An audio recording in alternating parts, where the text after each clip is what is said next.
Eu sou a Teacher Thalita, da Wizard de Arapiraca, e eu tô aqui para falar para vocês um pouco sobre esse tema. Posso viver sem inglês? Essa é uma pergunta que muita gente está fazendo agora. E, tecnicamente, sim, você pode. Mas vai ser um pouco mais difícil. É só você pensar em algumas coisas, como, por exemplo, cultura. Quando você quer assistir uma série ou você está acompanhando alguma coisa que está lançando, geralmente vai sair em inglês. E quando você não sabe inglês, você tem que esperar um tempinho a mais para aquela série ser legendada ou ser dublada. Então, quando você vai na internet, você vê os grupinhos de pessoas conversando, tipo, nossa, fulano da série morreu.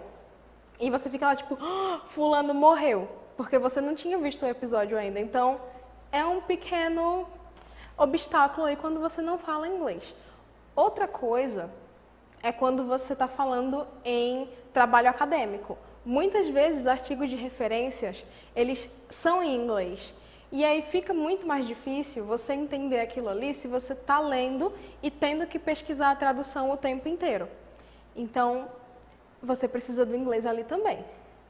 Para viajar, você também precisa saber inglês, porque a maioria dos lugares para onde você vai ter alguém que fala inglês, salvo alguns países. Mas a maioria vai ter pessoas que falam inglês e elas vão socorrer você ali. Se você está precisando saber de um lugar para comer, se você está perdido, se você quer saber o preço de alguma coisa, você vai acabar usando inglês. Então, é importante saber. Uma das coisas que mais me chama a atenção sobre essa parte, tipo, que é o maior contraste de quando eu não falava inglês para agora que eu falo inglês, é uma das minhas coisas favoritas, que é videogame. Tem muito jogo por aí que você acaba ficando perdido e não sabe nem o que está fazendo quando você não sabe inglês. E aí, para você descobrir, para você passar de uma fase, custa muito mais tempo e muito mais sanidade mental. Fora que vários jogos baseados em história, vários jogos que eles têm, tipo, aquela força na história deles, que tem aquele enredo que chama a atenção, eles não são traduzidos. Alguns agora estão sendo, mas aí, como eu falei, né, tem aquele tempinho a mais. E é assim, alguns não são.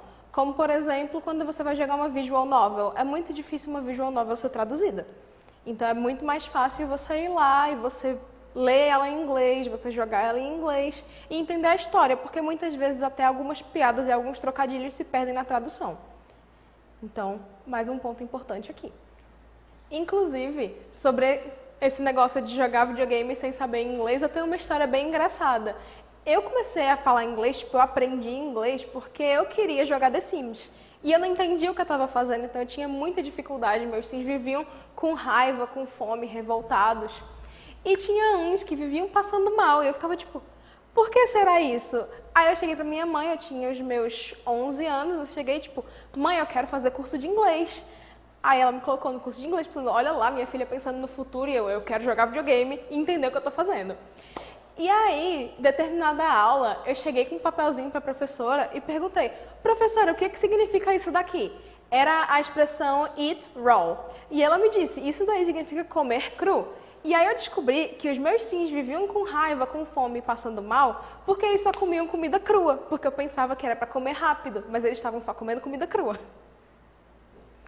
Então, pessoal, esse foi o vídeo de hoje e fiquem ligados, vamos ter mais vídeos toda semana. Vocês podem deixar nos comentários mais temas para vídeos, que a gente vai estar de olho e a gente vai estar respondendo perguntas e a gente vai estar dando uma olhada nas sugestões de vocês.